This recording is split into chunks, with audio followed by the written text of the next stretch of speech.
At this moment in time, do you think that this Southampton team is the worst Premier League team ever?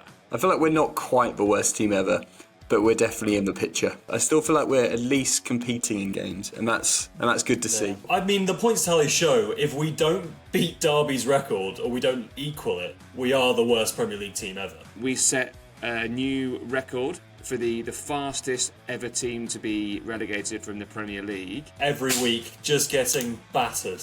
We just need one more point to equal Derby County's record for the lowest point tally ever. I don't think Saints are the worst team in the Premier League at the moment.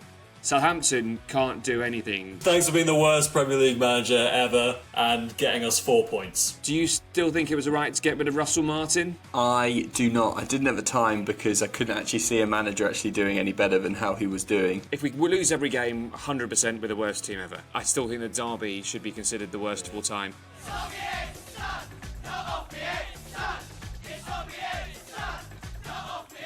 Hello and welcome to the On Your Head Son podcast. We had a brief break whilst there was an international break.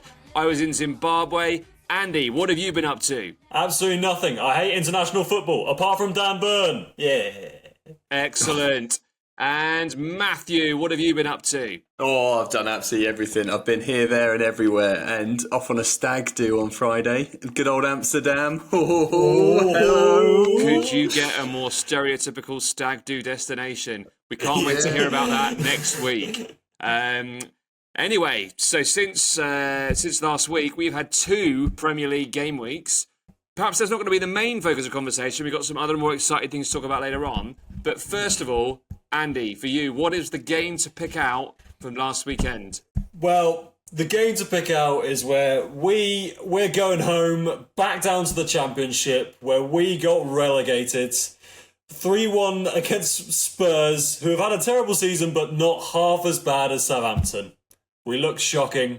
And, yep, now we've got rid of our manager as well, so... Come on, Saints. Come on, Simon Rusk. That's who we want in now. Come on, Rusk. Yeah. We might actually see a win here. Come on. Come on. 12 points, please. Yeah. Yeah, it's not been a great week for Saints. We're just kind of numb to it all now. But we are going to get into that in a bit more detail later on. Moving on to you, Matt. Matt, what was the highlights from the weekend for you? Or low light, maybe? I'm going to go low light. Okay. The low light really was watching that Manchester derby. I can't say I was paying too much attention to it. I'm not even sure if it was in the pub, but we were actually sitting at James. But yeah, it was an absolute snooze fest, that Manchester derby. I think Pep almost played for a 0-0 and it was very demoralising watching those highlights particularly. No risk, nothing. Football's boring. Football can be boring. Yeah, it can, sorry. But my pick of the week is not a boring game. Liverpool, who appeared to be off at a canter, losing 3-2 to Fulham. We actually did watch that, Matt and I, in the pub the other day. Lovely pub in Brentford, actually. And do you know what? Like, Liverpool seemed in charge, and then Fulham had about 15, 20, 25 minutes of just playing excellent football. Some really good goals, actually. The Muniz goal, taken away from Van Dijk, the touch is lovely. Yeah, no, I absolutely loved it. I mean, Fulham are, I think, a lot of people's like second or third teams in the Prem. I think everyone actually enjoys watching them play, and particularly like Muniz. Yeah. Muniz and Jimenez, what a switch they are. Yeah, shaking off Van Dijk like that, beautiful. Love that Muniz. Yeah, it's obviously a massive turn up for the books. Just one quick question on that. Does this mean Liverpool aren't going to win the league? Maybe we'll get into that a little bit later because there might be one game that will push Arsenal on. There might be someone bending it, you know. I don't know who you could mention, but someone might be bending it. You know? I'll tell you someone that's not bending it. We're going to go from the top to the bottom of the league. Southampton can't do anything. They might, if they're passing, trying to pass straight, they might hit bent passes. I have no idea. As Andy said, so we got relegated on the weekend. Yep. We set a new record for the fastest ever team to be relegated from the Premier League. And on top of that, we lost our manager, Ivan Juric. He's only been there for about 4 or 5 months. Andy, any parting words to Ivan Juric? Yeah, cheers, mate. Yeah, that's all I could say. Thanks for being the worst Premier League manager ever. and getting us 4 points. Excellent. Matt, similar question to that. Do you still think it was right to get rid of Russell Martin? I do not. I didn't at the time because I couldn't actually see a manager actually doing any better than how he was doing. I mean, I don't actually really know, to be honest. Like, I think we would have gone down either way. As Chris, the lost brother, let's say, quoted, I think he said on a 4 a.m. night on Twitter, at least we'd have been competitive under Russell Martin. I'm not so sure we would have been that competitive, but we would have probably been a little bit closer to Ipswich or Leicester. So, yeah. So, yeah. I think it was definitely, in my opinion, the right time to get rid of Martin. It wasn't working and he was being very stubborn. But I think that the appointment was absolutely dreadful. I don't know what manager could have done much better, to be honest with you, but he was awful. He'd just been sacked after a 2-month stint at Roma. His football is awful. He smokes like a chimney. He's not he doesn't inspire you at all. I think good riddance, and yeah, let's go back to where we belong in the Championship, and let's go back to winning some games, because it's actually quite fun watching your football team win. It's so much better. I'm looking forward to the Championship from now. I'm not going to lie. I've missed it this year. I'm showing up and actually hoping to win, as opposed to every week just getting battered. Yeah. But I do think it was right to get rid of Russell Martin at the time. I agree. But just replacing him with Ivan Juric, I mean, he just offered nothing. Absolutely nothing. Absolutely Shocking. Agree on that. So both managers had a shocker. Every player's had a shocker. So question for the two of you, and we'll start with Matt. So Southampton have broken the record for the first team to ever get relegated, or the quickest team to ever get relegated, I should say. We just need one more point to equal Derby County's record for the lowest point tally ever. Yeah. At this moment in time, do you think that this Southampton team is the worst Premier League team ever? I'm going to say no. But in my living memory, I can't remember many teams that have been that have been worse. Let's say I think I was there at the Crystal Palace game when a last minute goal. Otherwise, we would have been on 12 points, and that would have been the Holy Grail. That's all we're aiming for this time. Yeah. But I feel like we're not quite the worst team ever, but we're definitely in the picture. I mean, that's without a shadow of a doubt, definitely. Yeah. Yeah. Andy, what's your opinion? Well, I can't remember seeing a Premier League team just so destined to lose every game. Like, just how we've been going, just the whole season, I do think it... the points tally show, if we don't beat Derby's record, or we don't equal it, we are the worst Premier League team ever. And I think our players back that up, just from their standard. I still kind of think that Sheffield United a few years ago, last year, were potentially worse. I mean, they shipped in 8-0, 7-0 almost every week, it felt. And yet I know they finished on like 15, 16 points or something like that. But I feel like they were less competitive than us in games. I still feel like we're at least competing in games, and that's good to see. You can compete, but if you're not getting any points, you have to say you are the worst. At the end of the day, we've still got 6 or 7 games left, and all we need is 1 point to equal 2 points to surpass Derby's horrible record. I think, for me, 2 points. I would say at the moment, if we lose every game, 100% we're the worst team ever, 100%. However, there's 2 points that I sort of bring up. I think that clearly now, and looking at last season and this season, the gulf between the Premier League and the Championship is massive. So actually, I think that sort of comparing us to... You almost can't compare apples and apples with Derby, because at that stage it was a much more even playing field. So the fact that Derby was so low back in what year was it? Did we say it was 2007-8? 2007-8, and finished on 11 points. That's woeful. Whereas you can see, I mean, I remember last year thinking that, certainly since Derby, but I remember thinking just how bad Sheffield United were. Yeah.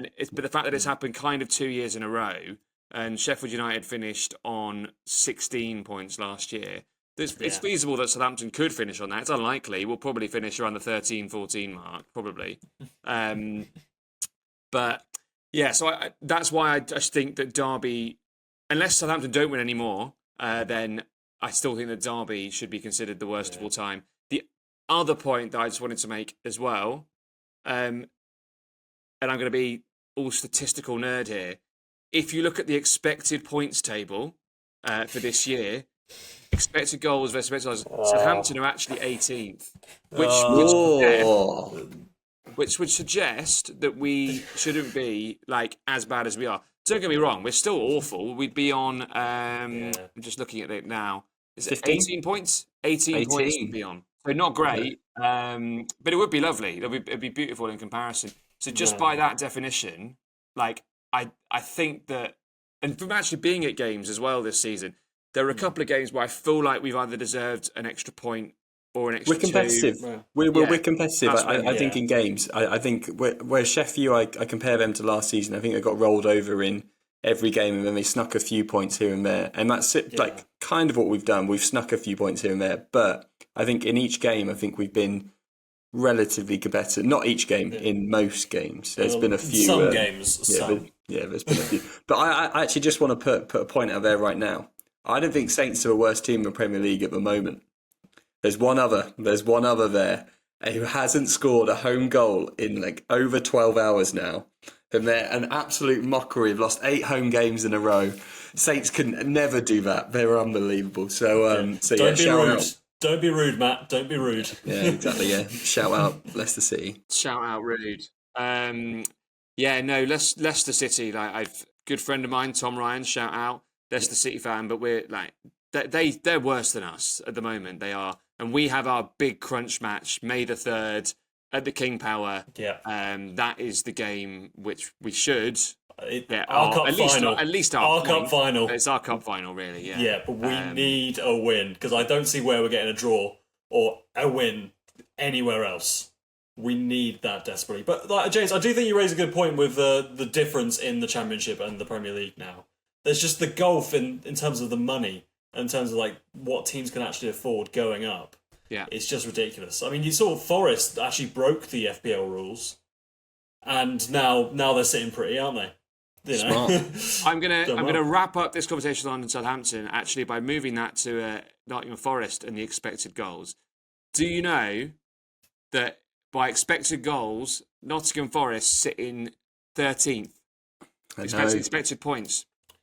I know. Which is absolutely... They are overperforming. Don't get me wrong, they're having an amazing season, but they are overperforming massively. The XG is stupid. It doesn't matter. Like, the ball in net. Exactly. There's only one stat that matters, and that is the scoreline. We can't... One in the top left-hand corner. That is very, very true. And yeah, anyway, so I think we're of the accord here that Southampton... And this isn't just blind following. I don't think at this moment we can call us the worst team ever. If we don't get any more points, then I think we clearly are the worst of all time. Brilliant. Agreed. Agreed. Come on, the rest of the season. Come on, Southampton. So moving on to another game which was highlighted, not for being a classic. So Man United versus Man City. Both teams having shocking seasons by their standards as well. And just one thing that I think that just I wanted to pick up on here was the performance of, and not just this game, but for the whole season really, of last year's PFA Player of the Season, Phil Foden, who has literally fallen off it really. Andy, can you think of any reasons why that might be? To us, I think because the whole form of the team fell.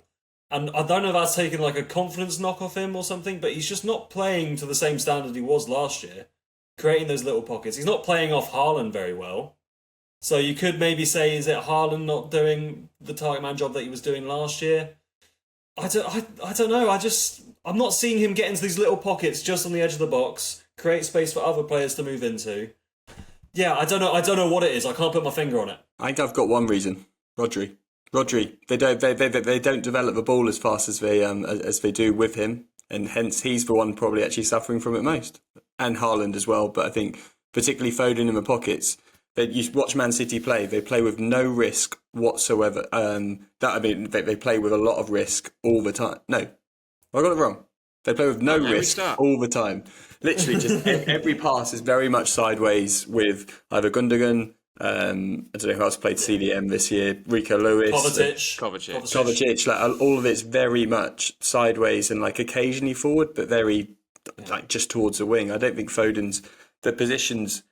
He isn't picking it up now at all. I think at the start of the season he kind of was, and I think also the Euros fucked him over.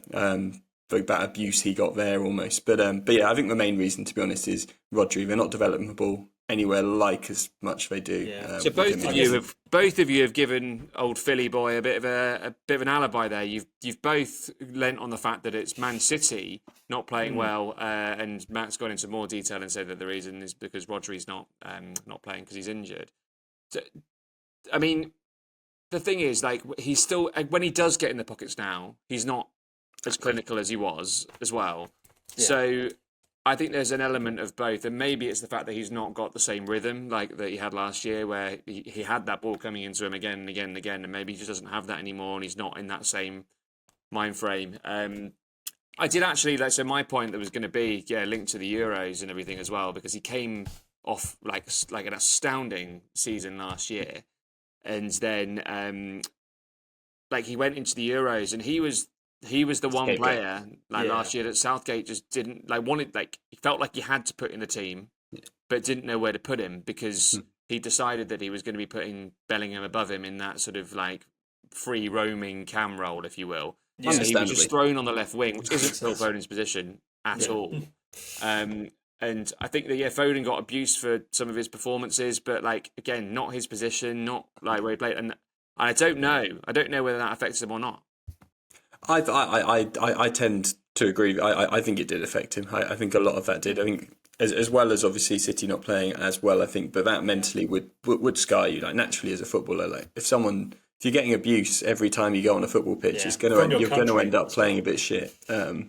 For the next season, and you can react to it, and he probably will. Let's be honest. He's only, I actually know how old he is. I assume he's like 24, 25, but that might be under-egging or over-egging. He feels like he's been here for like 10 years. But yeah, I mean, last year I think he scored 20-odd goals. I'd be surprised if he's on 7. 6. He's on 7, okay. Yeah, just that fall-off is crazy.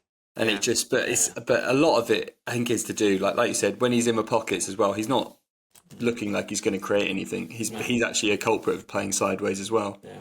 But, do you think it's anything to do with like Kevin De Bruyne as well, not being on the same form as he was last year, not having that attacking flair next to him on the ball? Possibly. I think that goes back to sort of like to the City as a whole. Like they're not playing well, and Guardiola has had to shift a lot around to try and to try and fix what's going on, and try and fix the Rodri hole really more than anything else. And he's actually tended to go for more sort of like a wide winger approach rather than sort of playing in those pockets as much, I think, and that's probably not helped Phil as well. So but yeah, I agree, and I think you look all around the team as well. Like, I mean, we've spoken about Man City in so much depth, I swear, a lot of the times. But like Bernardo Silva's nowhere near the level. De Bruyne is nowhere near the level. Gundogan's nowhere near the level. Even Haaland, I know he scored still probably like 20 goals, but I don't know how. I swear every time I've watched him, he's looked pretty average, but then does pop up with a goal.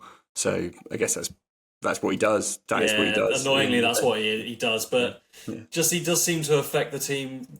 Not in that kind of free. When they had like Gundogan up top and they won the league, it was so free flowing. Yeah. So many people could move into that attacking role, but with Haaland, it is stagnant. No one can kind of go in instead of him. It has to be him. Football's changed. Can't be like that forever. But just going to wrap up the Phil Foden chat here and ask a question. So like obviously, he won. We mentioned at the beginning he won the PFA Player of the Year last year. Has there ever been a bigger drop-off from a player winning the PFA Player of the Year to their performance the following season?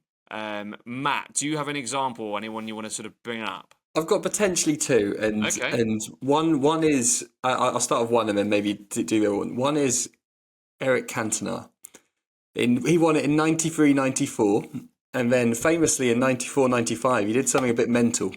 He went to Selhurst Park and he thought he'd karate kick a fan. I can't remember the reasons, but the reason he gave in the interview was pretty momentous where like he started just talking about seagulls and stuff like that, which was pretty funny. But yeah, he kind of let Man U down. Otherwise, I think they would have won the title. But yeah, I'll go with that. But it's not really as football related. It's not as football related because Yeah. obviously he was banned. Yeah.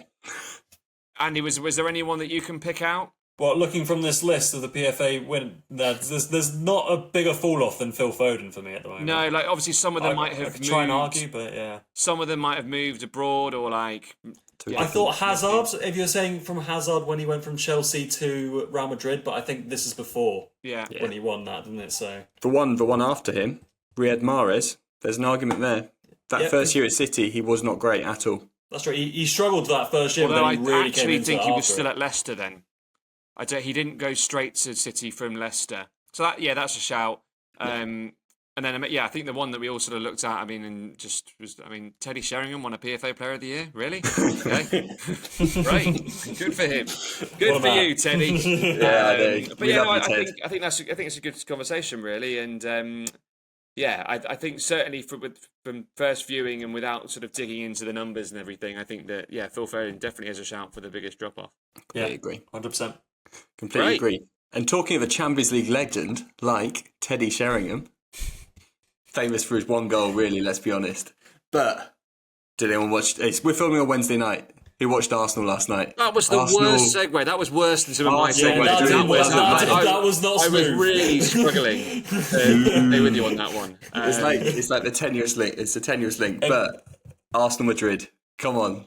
Yeah. It was amazing. I know you guys don't like Arsenal too much, but what a performance! Can I be honest? I was so close to posting on the On Your Head something saying, "Are there two less likable teams in world football at the moment?" Because it's true. Like no one likes Arsenal, and no one likes Real Madrid. I agree. I agree. I think Arsenal fans are like Arsenal and Real Madrid fans like Real Madrid. Sure. I think Real Madrid are the most supported team in the world, aren't they? Yeah, well, yes. Unfortunately, apart from them, no one else likes them. Unwarranted. But absolutely outstanding. So 3-0. Andy, what was your favourite of the two Declan Rice free kicks? The second one, where he went to the near side of the goalkeeper, and it is one of the best free kicks I've seen. It is beautiful, like perfectly top corner. The pace and the whip on it.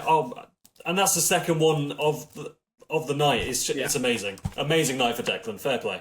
It was. I think I think to be honest, watching the whole game, he was the one creating space behind Modric. Modric's legs are gone. That's what we're calling the whole game. Obviously. Yeah, I know he's 40, but Declan Rice just running all over, ball past. He really actually could have scored a couple of other. Yeah. The reality is that Arsenal probably did deserve to win 3-0, but the free kick goals you wouldn't really count as like good chances. They're not. They're for miles Marino's out. finish as well. Shout out. Yeah. But they had some really big chances. Striker CDM. My God, he's doing well. He's getting a couple goals, to be fair. Yeah, no, 100%. So I guess just on that, do you is it a cert that Arsenal are going to go through? Because in my mind, this is the one team that you can play against and not be sure that you're going to go through on a 3-0 lead. Yeah. What do you think, Matt? Do you think Arsenal will get over the line?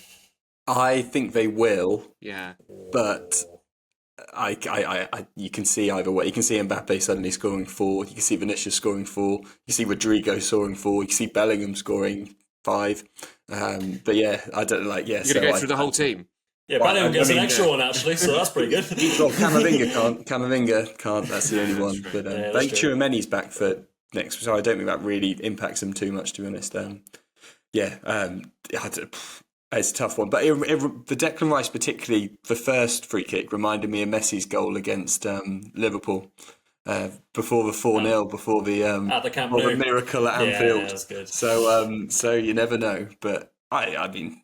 Brilliant game next week. Looking forward to it. It's great to have the Champions League back after that garbage league stage. Knockout football is really quite fun. Yeah. The other game last night we had was Inter Milan Bayern. From all accounts, Bayern Munich dominated the game, but Inter Milan got the 2 goals. Yeah. Go back to the San Siro with a 1-goal advantage. So I think it's going to be all to play for there. I think that's hard to call still. Yeah. That's very in the balance. You can't call that one. Yeah. I still think Bayern Munich are slightly favourites, to be honest. I think. Even though Inter Milan could pick them off anytime. But anyway, watch your space. We'll see. Yeah. And so I said we're recording this on Wednesday. So we've got the games up tonight. So we've got Villa versus PSG, and then I believe it's Barcelona versus Dortmund. Is that correct? Correct. Both 0-0 after 20 minutes, everyone. Okay. Well, I'm not going to ask. I'm going to ask you both for a prediction. I'm not going to ask you for tonight's game. I'm going to ask you for a prediction of who's going to go through. So, Andy, we'll start with you. We'll go with Barcelona versus Borussia Dortmund. Who's going to go through to the semi-final? Barcelona. Barcelona. Barcelona. I'm going to go for Barcelona. Yeah, they are the favourites. Yeah. Yeah. I mean, there's nothing more to say, is there? Really? I think it'll be a close game. I think Dortmund will give them a good game, but Barcelona I see going through. Yeah, you had the easy one there. Well, actually, they're both pretty easy. They should be, but I know what Matt's going to say. No. Matt, who's going to go through? Aston Villa versus Paris Saint-Germain. Sorry, there's only one man. He's done it in Paris before. Come on, Marcus. And also Marco. Yes. Marco and Marcus. Come on, let's go. The old gang. PSG will win. PSG will win, yeah, sadly. No. I have Aston Villa. Come on, Matt. Rashford. He's back at PSG. What? He's going to tear up. You'll never know. That's going to be a cracking watch next Tuesday, the game at Villa Park. Because the first legs are always good, but the second legs... If it's in the balance still, that's where it's at. I love that. Tasty. Yeah. Tasty. Right. Well, we'll move on from the Champions League. Obviously, we don't know the results of the first leg from those ones just yet. But we'll move on to the weekend. And Andy, have you got a game to watch over the weekend? Yes, I do. From the highs of Champions League to the lows of Southampton. That's actually We're actually playing Aston Villa. Okay. So that is my game to watch because once again we need to get to 12 points, and I don't see it happening. But it is Simon Rusk's second game in charge this season. He didn't concede against Fulham. He's unbeaten in the league in one game. So could it happen? I don't think so, but you never know. Come on, Saints. Brilliant. Well, I'm going to jump in next, and I'm going to go for the game to watch being more because it is still interesting. The fact that we're looking at games that Man City are playing and we expect them to lose. So I'm going for Man City versus Crystal Palace, lunchtime kickoff on Saturday, and I think that will be a really good game because I think that it could really show, if they turn up, how good Crystal Palace are. I think Crystal Palace are a brilliant team. Really, really, really do. So yeah, that's my game to watch. And then Matt, I know you're going to go off piste again and go to La Liga. So what's your game to watch this week? It's Anthony Watch, everyone. Come on, Anthony Watch. We all know. The eyebrow. Yeah, I mean, you can't, he's been on unbelievable. Betis have been the second best team in La Liga since Anthony arrived. And you can't, they're now fifth. They were, I think, only 2 points or 3 points above safety. They're now playing fifth versus sixth against Villarreal. Both on 48 points. This is a big Europa League kind of punch up, as it were. So let's go. A big Europa League punch up, as it were. Do you need a better advert for the game than that? No, you don't. Go watch Villarreal versus Real Betis. Watch the Liga. Get rid of the Prem. Watch the Liga. Yeah. Titles sorted, relegation sorted. They change the amount of Champions League places that are available every day, so it doesn't even matter. Yeah. Go watch La Liga. Why not? But before you do, we've got a game for you. Oh, whose game is it this week? And this week it is my game. So Andy will be competing against Matt, and you are both going to be. You've both been buyed all the way to the final of this cup competition. Thank you. You are competing in the cup final of the Generative AI Cup, sponsored by ChatGPT, aka robots. So what I did in advance, I asked you to pick out a World 11 from any era, any team from all time. I asked you to give a manager, and I asked you to give a team name. And I'm going to be putting this into Generative AI, and they're going to give us a match report, which we're going to read through and see who wins the game. Love that. Lovely. Love that. Lovely. Let's go. Wow. You love you. Let's go. Look at Let's that. go, Wow. baby. The Come fans who are listening and watching to this are going mental right now. They're that- going was that They're based way crazy. more excited than you two are. Is it based on expected goals as well, this one? Pardon? Is it based on expected goals as well, this one, yeah? No, this one is based on expected corners. Okay. So, Andy, Yeah. seeing as you were the first to respond to me earlier with your team, can you please start with your team name, then go Yes. through your starting 11, and then give us the manager that will be managing the team as well? Okay. The team name is Respect. And we are going for a 4-4-2. Come on. In goal, Manuel Neuer. Right back, Gary Neville. Centre back, John Terry. Other centre back, Vidic. Left back, Roberto Carlos. Right mid, Lionel Messi. Centre mid, N'Golo Kante. Other centre mid, Zinedine Zidane. Left mid, Thierry Henry. Striker, Cristiano Ronaldo. Other striker, Big Alan Shearer. Oh, And that's a they're good- all managed by Jose Mourinho, the serial winner. As I said earlier, that is the most attacking team you've ever heard in your entire life, bar the fact that it's Jose Mourinho managing and you've got N'Golo Kante. Can I just Go ask? balance it. Can I just ask when I type this into AI? Is this a 4-2-4? Are these like proper wingers, Messi and Henry, or are they actually playing as like traditional? No, left- they're dropping into left mid and right mid. Okay, right. Mourinho, I mean, they can't push too far. Okay. Perfect. So that was respect. And Matt, can you please go through your team? Right, okay. My team name is Chumbawamba FC. So here we go. Look at that. So it's a brilliant name. So my manager, I'm gonna go first of all manager. So this is a good derby here. Mourinho versus Pep. Come on, Pep. So I've gone Pep. So in goal, Gianluigi Buffon. Right back, Cafu. Centre back, Franco Baresi. Another centre back, Nesta. Perfect. And then the left back, Maldini. Very Italian back there. That's solid.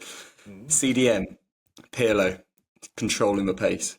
Then two centre mids just in front of him. I've gone Johan Cruyff and Diego Maradona. Oh, it's nice. And then right wing, Pele. Left wing, Ronaldinho. And up front, the main man, R9.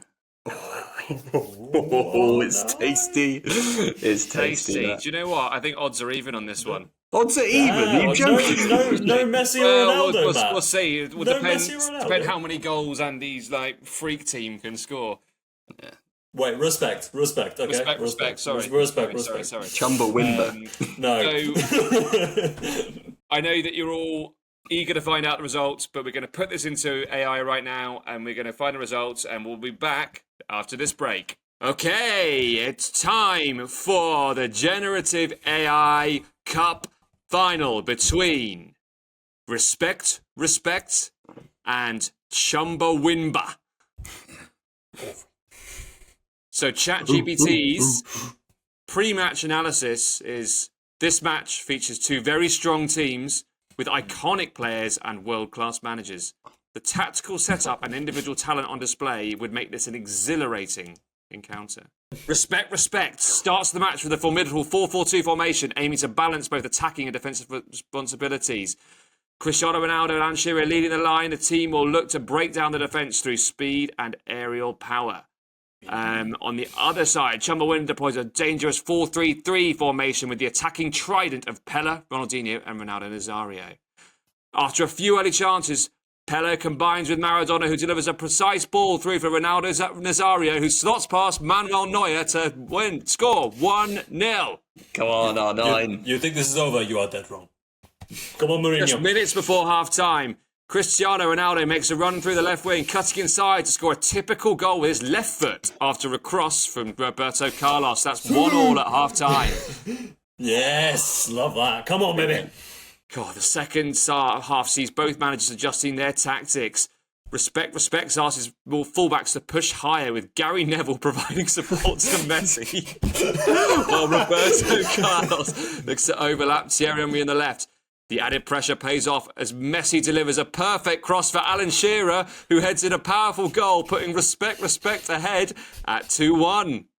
Oh, come on, respect. Can't believe it. Johan Cruyff, come on. However, as Chumbawamba, led by the midfield genius of Pirlo and Cruyff, starts to take control of possession, after some sustained pressure, Ronaldinho beats Gary Neville with a dazzling dribble and crosses into the box, where Pella heads it down to Ronaldo Nazario, who equalises with a clinical finish. I feel like Gary Neville was a mistake. As both teams push for a winner, Baresi and Nesta show their defensive class for Chumbawamba, while John Terry and Nemanja Vidic do their best to deal with the attacking threats from the opposition. However, neither team can break the deadlock again, and the match finishes at 2-2. Oh, end matches draw. End matches draw. So my next question is, who's winning on penalties? Oh, me. Surely. I've got the gun for that. Mourinho. First penalty, Cristiano Ronaldo. He scores. Scores. Powerful shot to the top corner. Of course. Ronaldo Nazario. Scores with ease to Neuer's left. Yeah. Thierry Henry. Calm, precise strike to the bottom corner, leaving Buffon with no chance. Goal. Yeah. Pele. A perfect penalty. Calmly into the right corner. It's got to be John Terry. Zinedine Zidane. A masterclass of composure. He places it at the top corner. No fuss. Nice. Diego Maradona. Maradona's penalty is beautifully taken, but Neuer stretches and saves it. Manuel! 3-2 to respect. Love that. Alan Shearer up. A powerful low drive that leaves Buffon no chance, putting them ahead. Ronaldinho. A cheeky Panenka, and Neuer reads it. Makes a stunning save. Here we go. Oh! Respect, man. Come on. What a game. So that's 3-1, I believe. Was that 4-1? 4-2. 4-2. It's 4-2, James. That's it. They've got it wrong here, but they said, ChatGPT has said, Gary Neville with the game on the line. Neville stays composed and scores to win it for respect. Yes. Gary Neville. Gary, the winner. What a fitting end to the game. So respect, take it, thanks to a clinching penalty from Gary Neville. That was great. First win. Thank you, Gary Neville. First win. Yes. Can't believe that. You'd never win on pens. Can't believe that. Come on. Guardiola. He only loses to one man, and that's Jose Mourinho. Well, I hope you enjoyed that. There's a lot of commentary going on there. I was hoping it would be a win for either team in normal time, but we got there with penalties and Gary Neville at the end. So thank you very much. Thank you very much for listening to that game. We look forward to Andy's game next week. Enjoy the Champions League tonight. And remember that until next time, it's on your head, son. Not off your head. Son! Yeah! Come on, Villa!